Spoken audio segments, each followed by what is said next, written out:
Señoras y señores, muy buenas noches, bienvenido a esto que es Código Político. Este jueves, sin Eduardo Van der Kooi, vamos a repasar, vamos a repasar el tema de la semana o vamos a hablar de lo que viene. Vamos a hablar de lo que viene. Lo que viene es que sigue después de las cacerolas, de la protesta del jueves pasado, de hace exactamente una semana.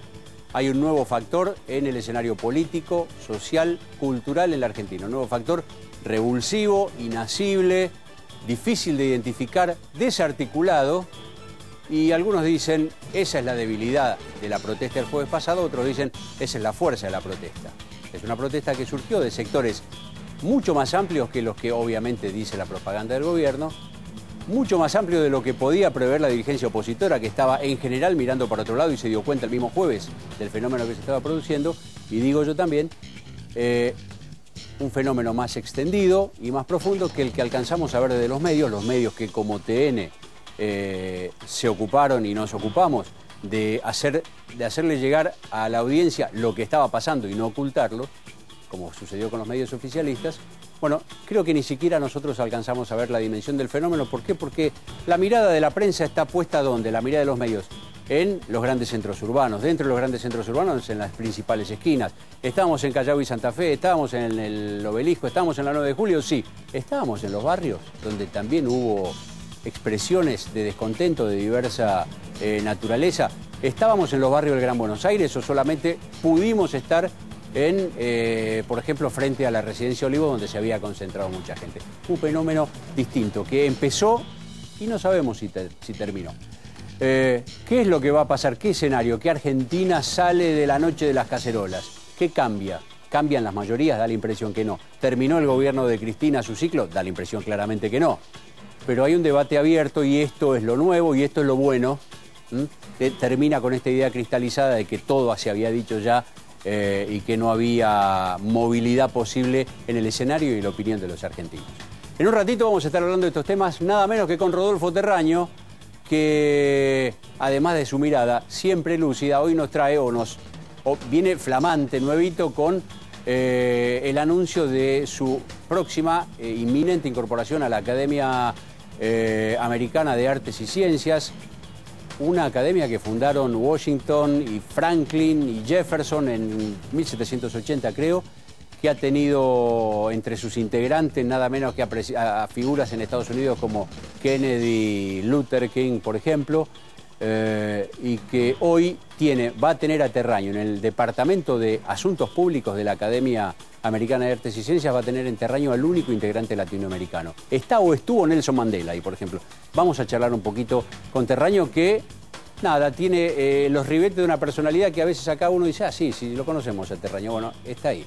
Vamos a hablar con Terraño del fenómeno de las cacerolas y del fenómeno de cómo la política registra y reacciona frente a una expresión ciudadana que fue inesperada, insisto, por su extensión y profundidad.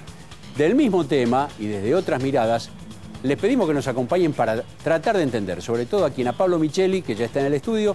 Pablo Micheli es el secretario general de la CTA. La otra se hace llamar CTA, la que es del gobierno, pero la CTA, la que ganó las elecciones, es la que conduce Pablo Micheli.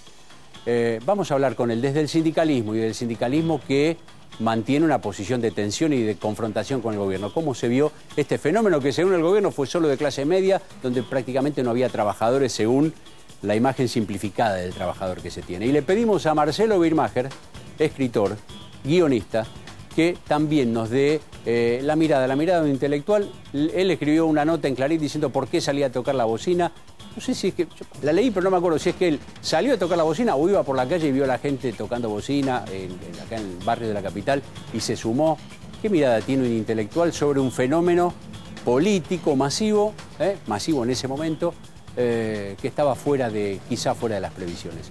Con ello vamos a estar hablando y de paso, ya que está en el estudio, y Roberto Cirilo Perdía, que fue uno de los últimos jefes de Montoneros, que tiene, ahora lo vamos a conversar con él, según nos decía, tiene, digamos, arregladas las cuentas que tenía pendientes en la justicia y que dentro de lo que es o lo que fue la dirigencia montonera, hoy está en una posición de diferencia con el gobierno, mientras muchos de sus ex compañeros de los años 70 y más acá se han sumado al gobierno. Hay un debate, y así lo proponíamos durante el día en la promoción del programa.